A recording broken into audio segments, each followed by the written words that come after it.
How much should you be relying on your intuition versus those odds and probability numbers? So that's a really interesting question. It depends on what your definition of intuition is.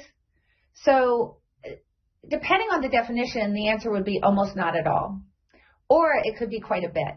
If you think that intuition is just making decisions quickly and being willing to do that even when you don't have a lot of information, then you would be using your intuition a lot. But if you're saying intuition in the sense of I don't really have much of a decision process, I kind of let my gut tell me what to do, then I would say you're almost never using intuition.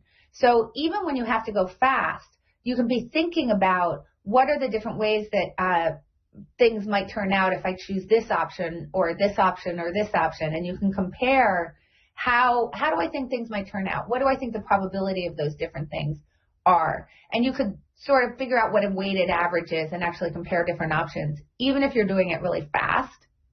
And then the key is that when you make those fast decisions, to make sure that you're kind of recording those thoughts as much as you can so that you can go back and check in on your fast decision making with a more deliberative process. And that will get your speedier decisions to become more accurate. All right. So knowing all of those things and having all those things in your mind, what do you think the biggest mistakes are that people in the world of business can make with regard to that decision-making process? Where are the pitfalls and how do you avoid them? Sure. Well, going with your gut is definitely one of them, if that means that you don't really check in on your gut to make sure that your gut is actually performing something close to a good decision process. That's for sure number one. Number two is I think that we don't realize how much we infect other people with our own beliefs.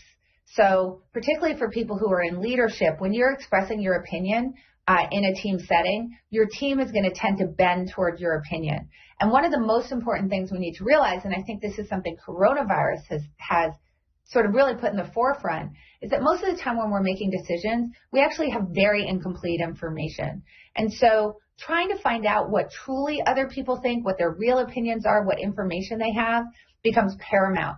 And I don't think that we're very good at extracting that information from the people around us and actually taking advantage of the people who are on our team in order to improve our decision process.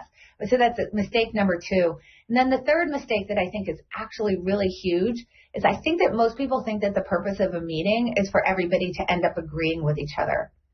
And I think we need to shift our frame about that to the purpose of a meeting is actually to expose places where people have different opinions and to inform. And if we can think about that, meetings are not to agree, they're to inform decisions, I think we would all be a lot better off.